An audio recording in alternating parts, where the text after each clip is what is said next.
We started our journey in Cairo, which is in the north of Egypt. We stayed in Cairo for one night. We then took an overnight train from Cairo to the south of Egypt to Aswan. Aswan is famous for its high and low dams. After arriving in Aswan, we boarded our Nile cruise ship. We stayed on our cruise ship for 3 nights. On the first day in Aswan, we took a flight further south to Abu Simbel. We took a drive back the same day. The cruise from Aswan to Luxor took 3 nights. Along the way we made many stops and visited many temples. After our Nile cruise, we drove from Luxor to the Red Sea to a holiday resort town called Hurghada. We stayed in Hurghada for 3 nights. To end off our vacation, we flew from Hurghada back to Cairo, where we stayed for another 2 nights. Thereafter we flew back home. In total, we were away for 12 days. We visited the site of 3 pyramids in Giza. The pyramids were built for 3 pharaohs in about 2500 BC. This makes them about 4,500 years old. First you'll see the largest of the 3, the Great Pyramid of Khufu, also known as the Great Pyramid of Giza. It was originally 146 meters tall. Next we've got the Pyramid of Khafre, and the last one in the area is the smallest pyramid in Giza. It's the Pyramid of Menkaure. We are at the pyramids. It's the first day of our tour. We're standing at the base of the largest pyramid that they found. It's huge. What do you think of the pyramids? Big? Huge. The vendors here are quite ruthless with regards to taking photographs. There's a camel ride in the background. Casing stones still cover the top third of the Pyramid of Khafre. The casing stones are made of limestone.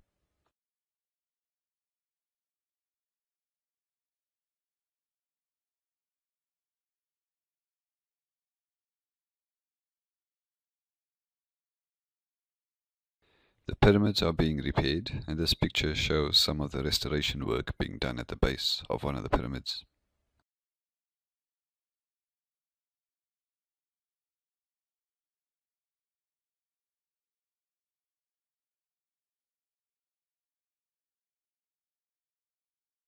Next we've got a few photographs taken of the pyramids from our hotel room at night. They were taken during the pyramids sound and light show, which is why the pyramids are illuminated.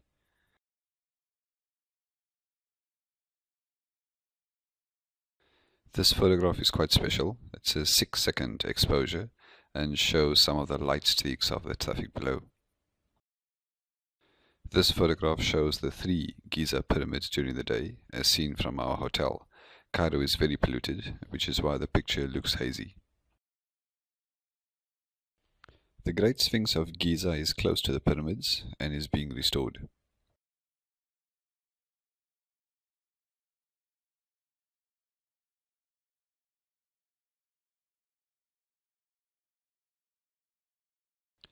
The Great Sphinx has a body of a lion, and the face is believed to be the head of the pharaoh Khafre.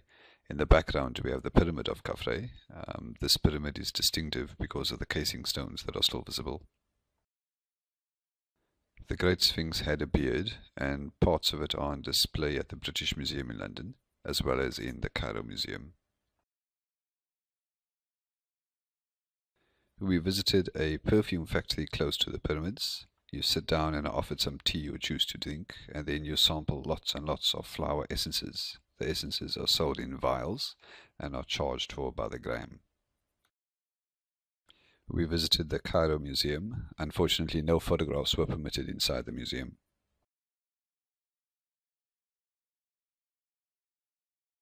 Cairo city is old, and the building styles makes it look even older. Very little attention is paid to the exterior of buildings, and buildings that look incomplete are actually complete and being inhabited. Typically, very little cement is visible on the outside.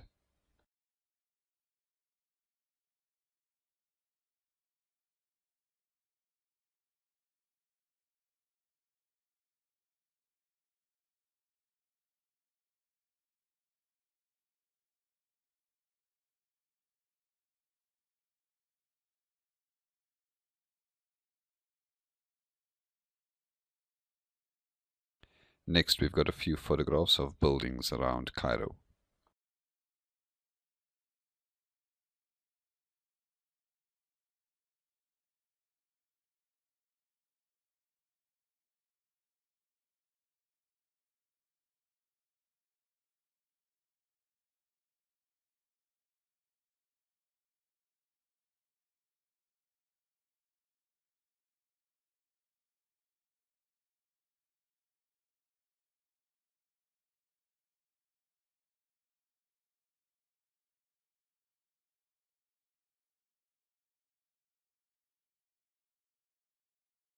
Here we've got a building that was damaged in the 1992 Cairo earthquake, and it's still in a state of disrepair.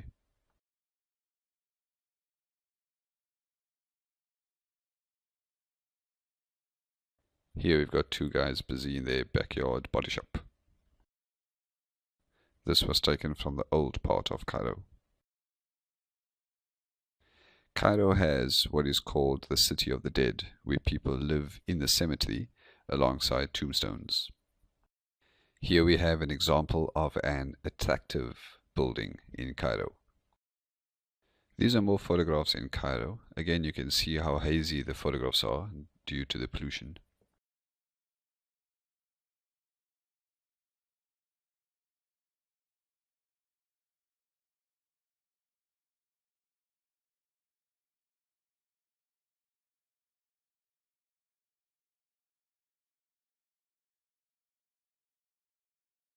To end off this title, we've got some more long exposure photographs. The last two photographs are of a theatre close to the hotel.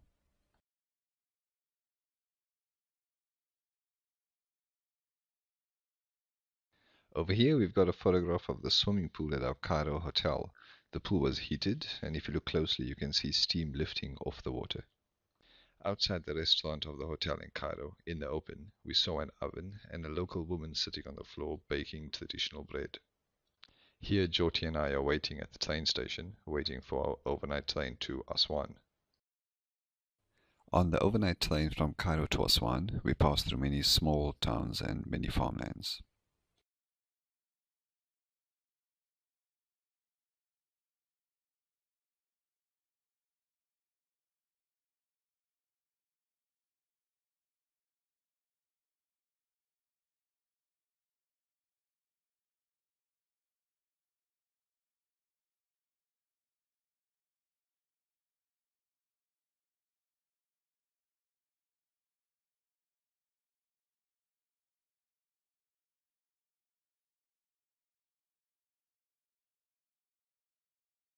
Going to Abu Simbel was like a scene out of the show Amazing Race. We realized quite late that we had time to spare in Aswan. I made some phone calls, got some reservations made, and the driver sped us to the airport. We were the very last people to board the plane and made it just 15 minutes before takeoff. Visiting the Abu Simbel site was one of the highlights of our trip. The site was moved from its original location to where it currently is. The original location is now flooded due to the building of the Aswan Dam. The monument took 4 years to move. It was built in the 13th century BC. The twin temples on the site were carved during the reign of Pharaoh Ramesses II as a monument to himself and his queen Nefertari. This image shows the larger temple with 4 20-meter statues of Ramesses II. When the temples were discovered, the second statue had already been damaged by an earthquake. The head and torso of the second statue are at the statue's feet.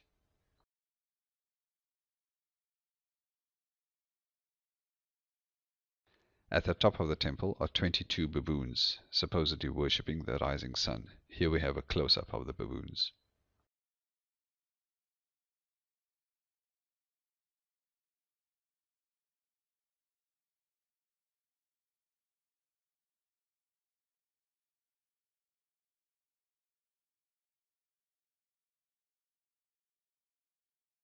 Here we have some graffiti on one of the carvings. The graffiti is dated 1834.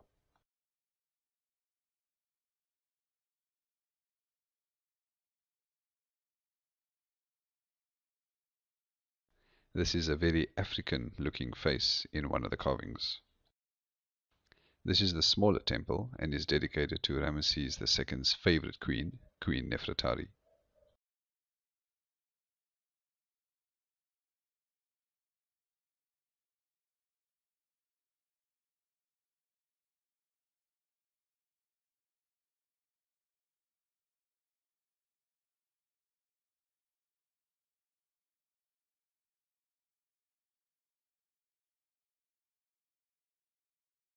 Photographs are not permitted inside the temples, so we stood outside the temple taking a photo inside. We couldn't get rid of the security guard. This is a forbidden photograph taken very quietly and without a flash inside the temple.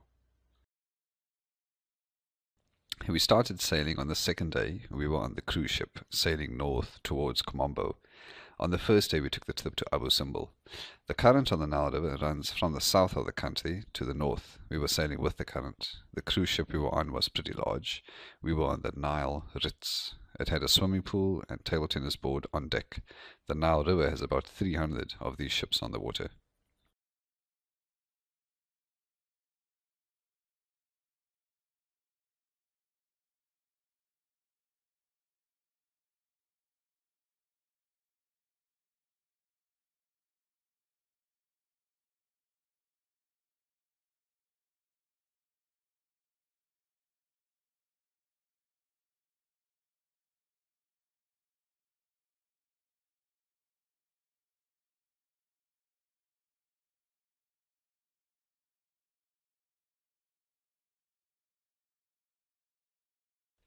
We passed a lot of grazing and farmlands and lots of animals.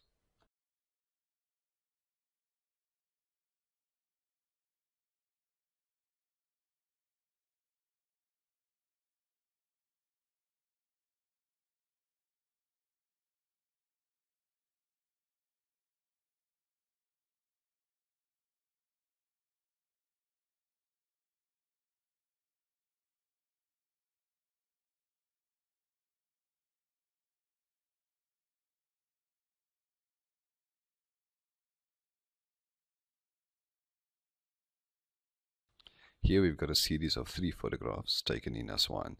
We've got a rock just offshore illuminated at night, and then the same rock during the day. The photographs were taken from our cabin. On the last night aboard the ship, the food was decorated and we had a traditional dress party, a wedding outfit that I bought at the market.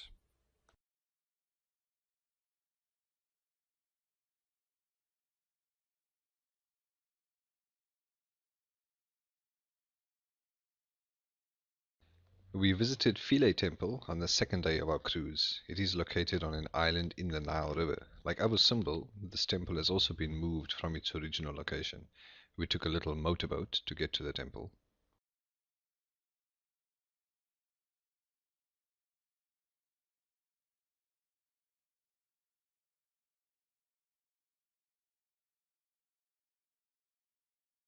From the site you get a good view of the Aswan Dam.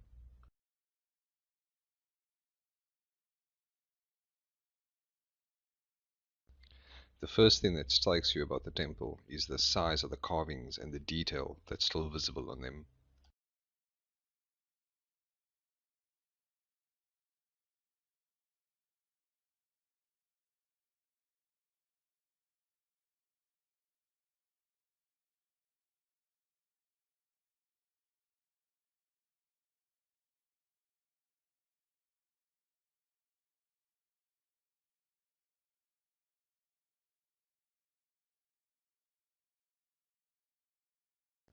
Some of the carvings, such as this one, have been defaced. It's believed that the stone had gems or gold laid into it, and the carving was damaged to remove the items.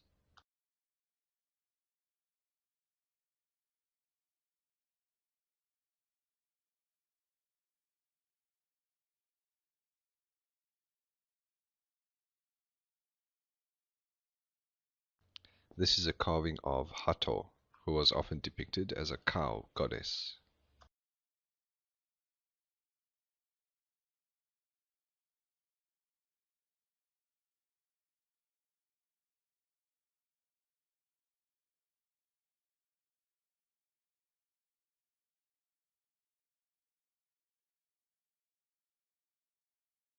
In the background, we've got Trajan's kiosk.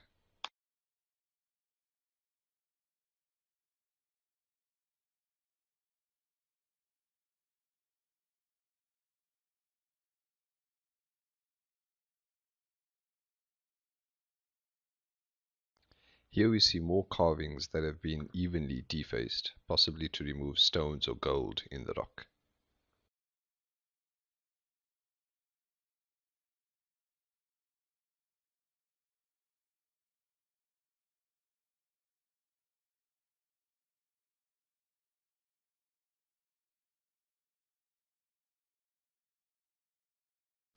We visited the Aswan High Dam. Construction began in 1960 and it was completed 10 years later, in 1970. The dam prevents the Nile from flooding each year during summer. The flow of water from the dam is also used to generate electricity. As part of the dam's reservoir construction, 24 monuments, including the Abu Simbel temples, were relocated to safer locations.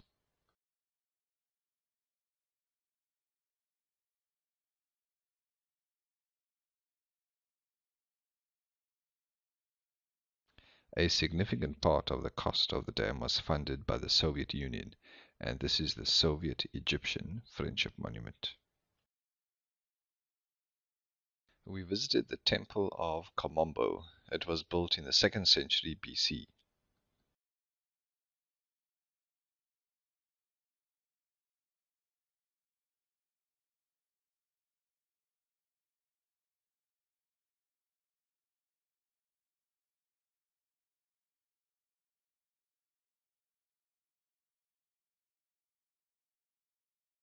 Here you can see a dovetail joint between two rocks. The photograph is taken from above, looking down onto the rocks. Some of the carvings, such as this one, are in very good condition.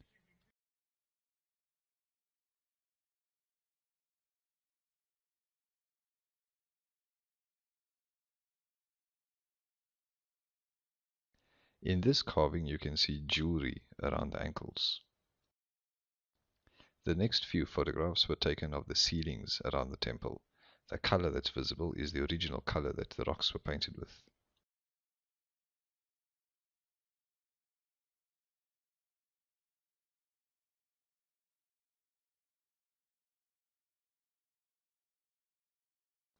This is a nilometer and was used to measure the level of the Nile River.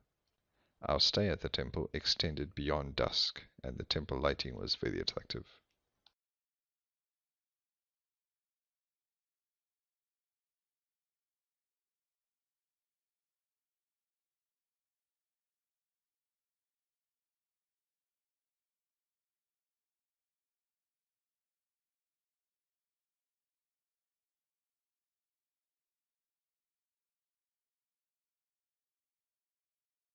The next morning we went to Edfu Temple, located in the town of Edfu. It is the best preserved temple as it was covered in sand for a long time. The temple's facade, as you can see, looks similar to the Philae temple.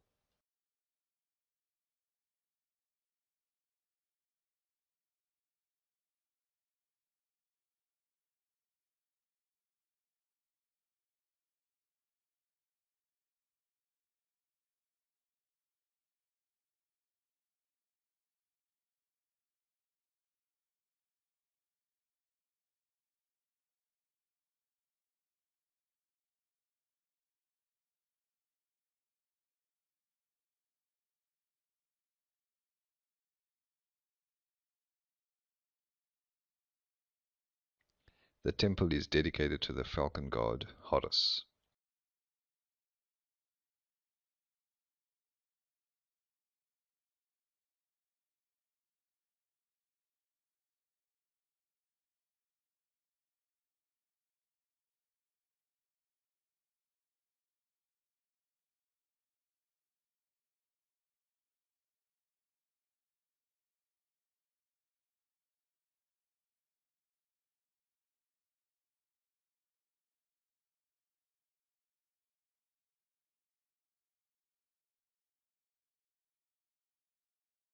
As part of Egyptian mythology, it was believed that the boatman transported the deceased person into the afterlife. This is a replica of a boat that would have been in the temple. Here we've even got original color on the pillar. In this carving you can see more of the even defacing we saw earlier.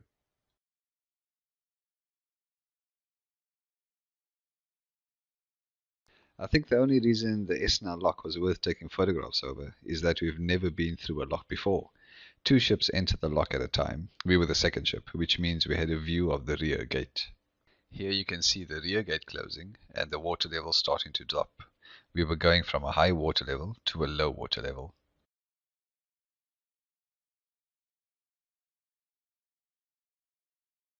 It's quite a tight fit for our ship through the lock, and here you can see one of the side walls. And we're through the lock. Our hot air balloon ride was another highlight of the trip. Our wake-up call was at 3:30 a.m. as we'd booked a sunrise balloon ride. So that's another balloon being pulled up. There we're filling up the balloon.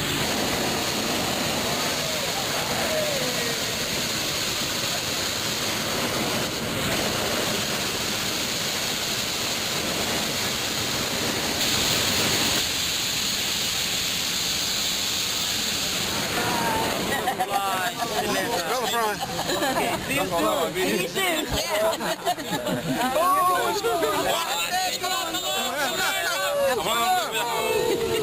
Bye-bye.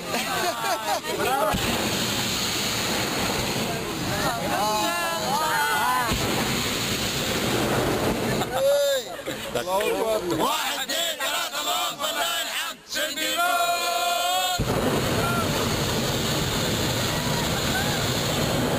Must be the chant. As we go, I hope it's a good luck chant. Wow. Oh,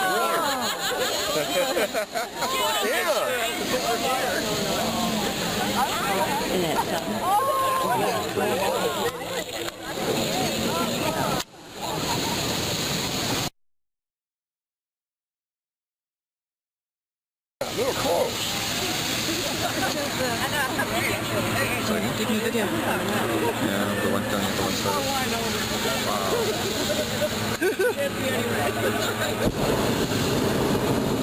We're over the Valley of the Kings, where there are lots of tombs of dead kings in the mountainside. The Nile River is very fertile, and here you can see channels that are flooded by the Nile running between the fields. This photograph is striking because you can see a clear line between the desert and the fertile fields. There were many balloons in the air that morning. You can even see some of them firing their burners. This is Hatshepsut's temple in Deir al-Bari. We visited the temple later that day. These next few photographs are of the Ramesses III temple.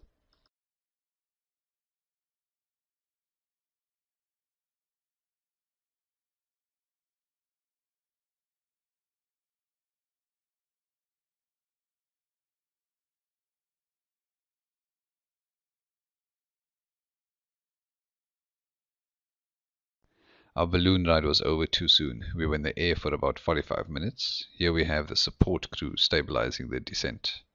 Here we've got the top vent opening, allowing the balloon to descend.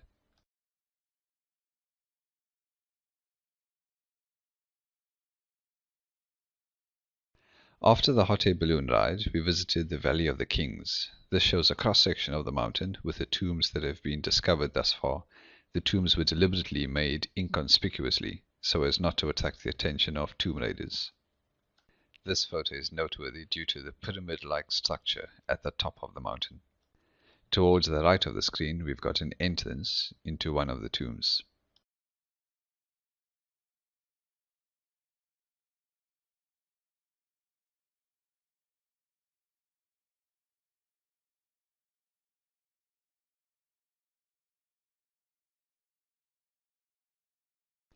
After the Valley of the Kings, we visited the Djeser structure, built about 1500 BC. This makes it about 1,000 years older than the Parthenon. The building is the temple of Pharaoh Hatshepsut, one of the few female pharaohs. The temple has been cut into the rock cliffs on the eastern side of the Nile.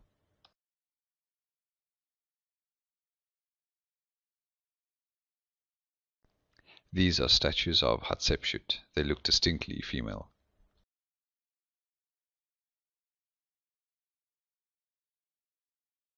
Here you can see the entrances of some tombs. These paintings are stunning, as you can see the color of the original paint used.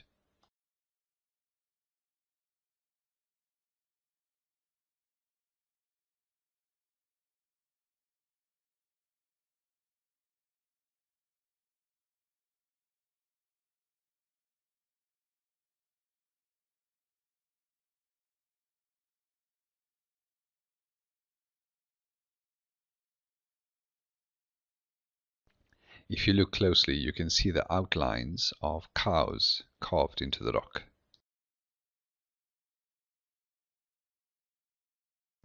We ended off our Nile cruise on the day that we saw Hatshepsut's temple. We then drove to the east coast of Egypt, to the Red Sea.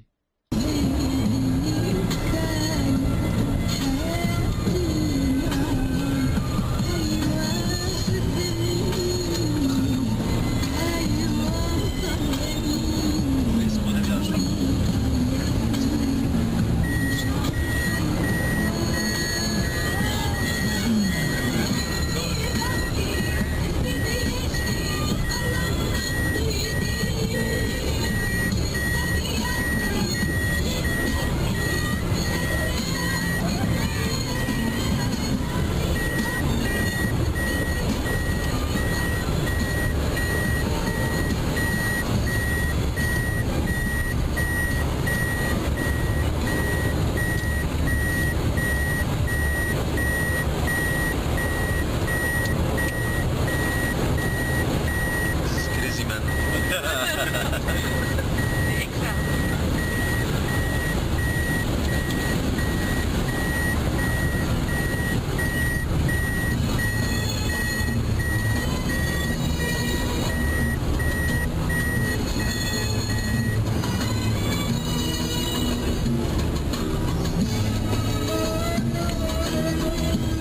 Very good driver.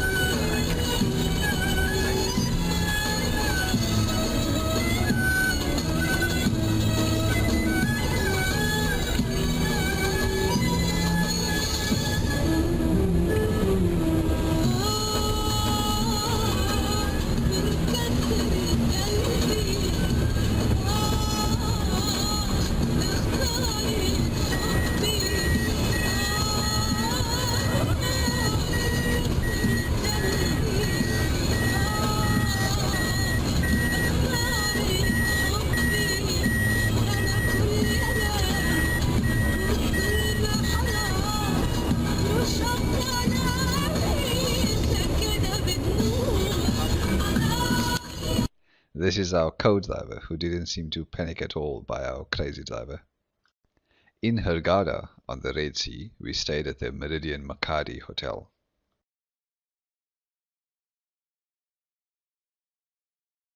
As you walk along the beach, you see the neighboring hotels. Here are some pictures of those neighboring hotels.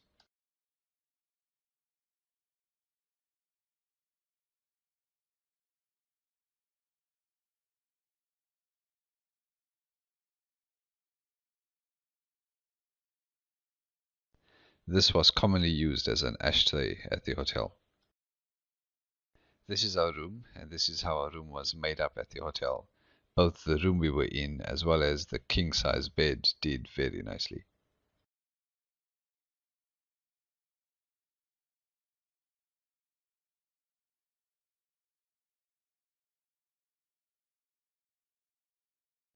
We also went into Hurghada town, which was very pleasant. I bought 2 t-shirts at a t-shirt shop, and the owner insisted we join him for a drink. Smoking is very popular in Egypt. Everyone seems to smoke, and the shop owner asked if he could smoke inside the shop. We asked that he smoke outside instead, which he did. We went on a glass-bottom boat, or a submarine, as it's called in Hurghada. The sides were all glass, and we went through some of the coral reefs.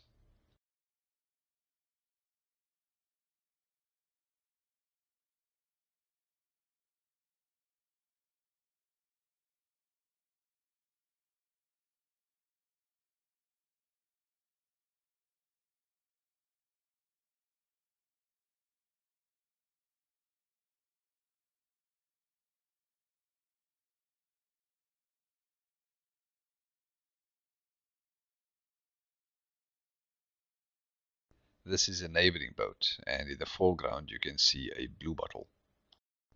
This is me trying out various faces to scare off the fish. I'm not sure if any of them worked.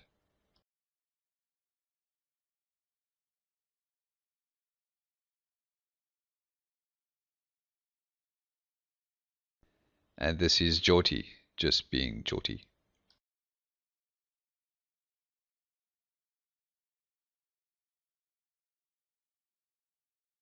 While in Hurghada, we went on a ride into the desert to visit a Bedouin settlement. This was advertised as a jeep safari. We didn't see any lions or zebras on the safari, however. This is Jyoti and me at the back of the jeep, looking mysterious. Now this cameraman was amazing. You're offered a video or DVD to purchase at the end of the safari, and this cameraman was collecting footage. He had his one leg inside the jeep, and the rest of his body was outside, taking close-up footage of the other passing jeeps.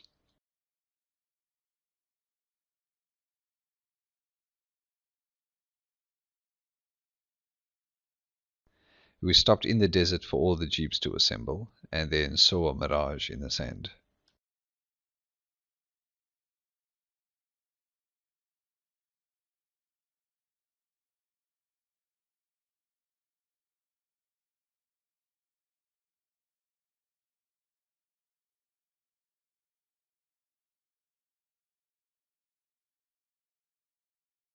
This is Jyoti before and after.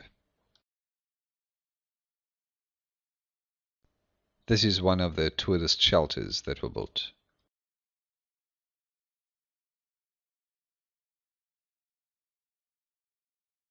Camels have spongy feet.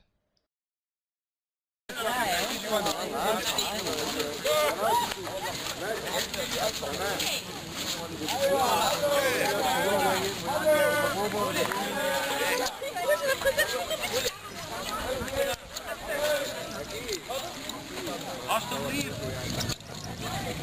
Alsjeblieft. Kom met mij, alsjeblieft. Kom niet met af.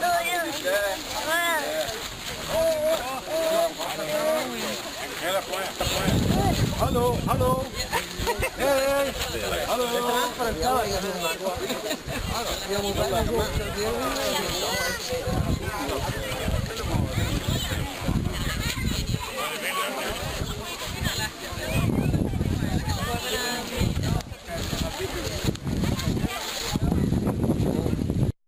Jyoti and I rode on the camels.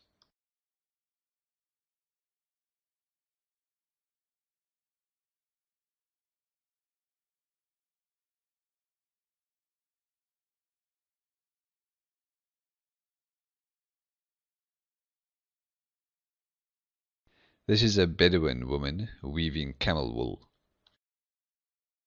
Here's another woman making bread.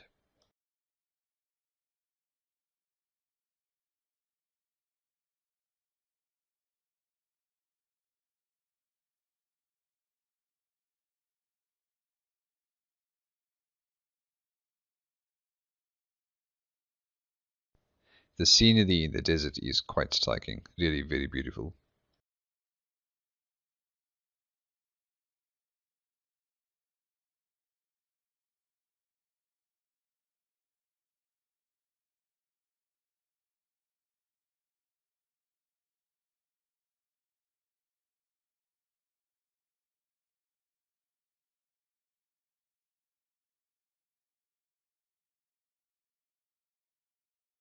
We stayed for sunset.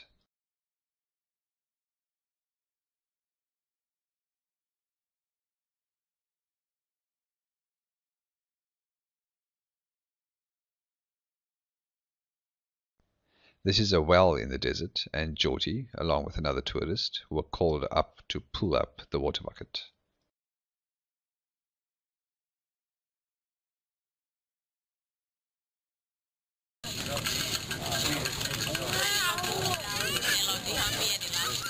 That's Jyoti filling up the well water.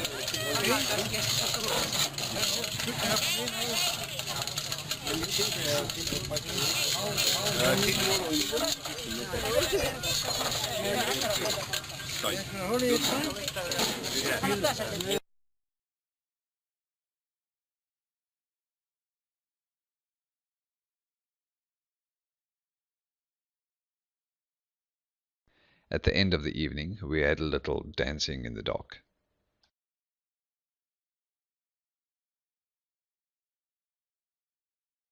Cairo has a citadel, which is a mini city within defensive walls.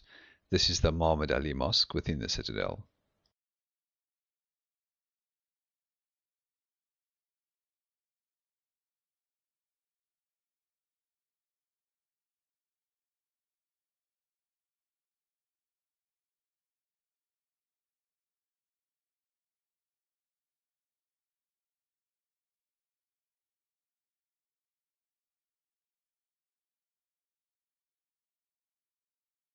This is inside the Muhammad Ali Mosque.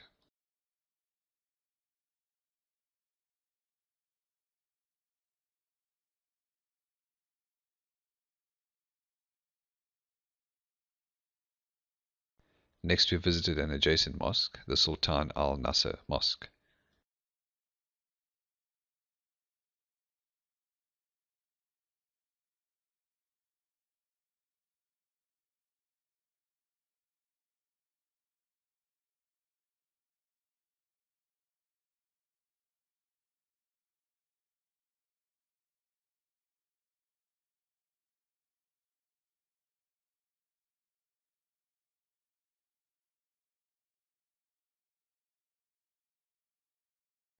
As you can see, we made extensive use of the zoom on my camera.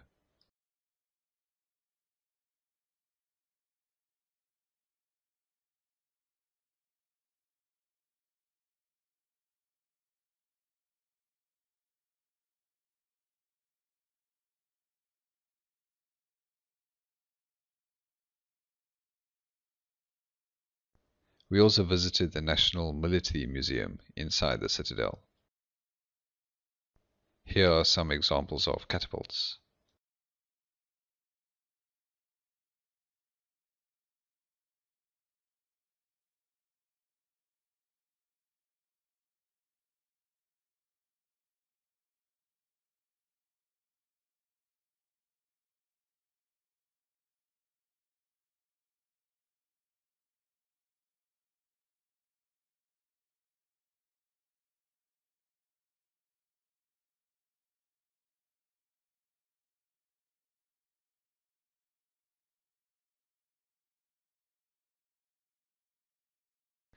From the citadel, we got a good view of two large mosques in Cairo. On the left, we've got the Sultan Hassan Mosque, and to the right, we've got the Rifai Mosque. We first visited the Rifai Mosque and took a number of photos inside. This is a photo of the ceiling of one of the rooms in the mosque.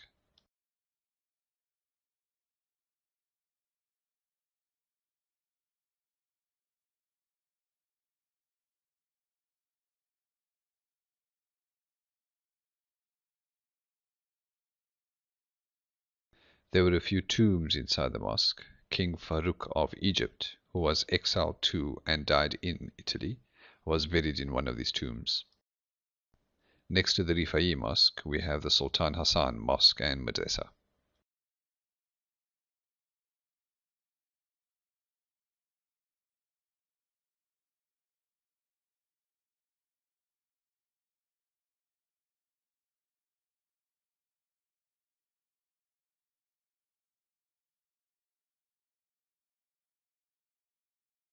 The whole of this mosque is very impressive.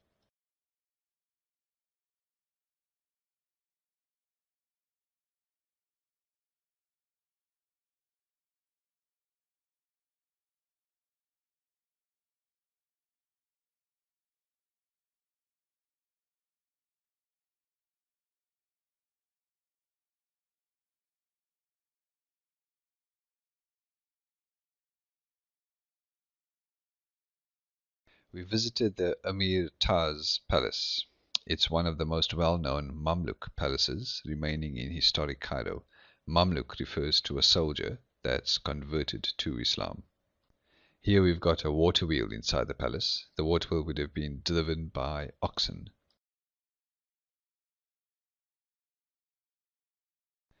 These are carvings on the ceilings.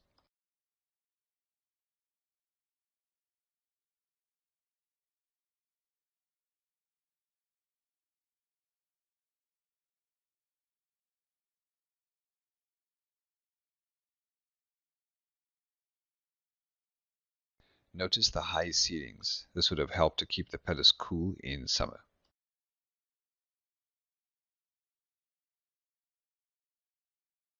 This is the original wall, comprising of stone and wood. The next few photographs show the sun shining through colored skylights in the ceiling.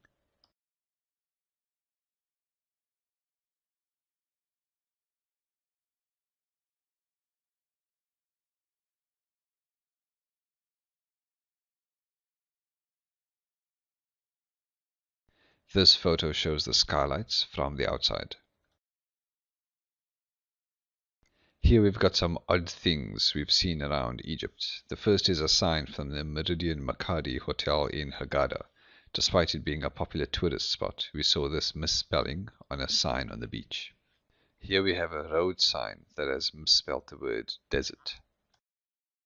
Another misspelling, this time at the restaurant of the Movenpick Hotel in Cairo.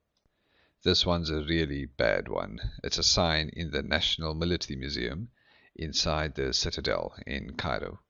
This one's a really bad sign as well. It was on the inside of the compartment of the overnight train we were in when traveling from Cairo to Aswan. We saw this beta upper in Cairo. When I took a closer look at the license plate, or plates, I saw a diplomatic plate, the blue one, underneath the other two. And that's all we've got. We hope you enjoyed our holiday pictures.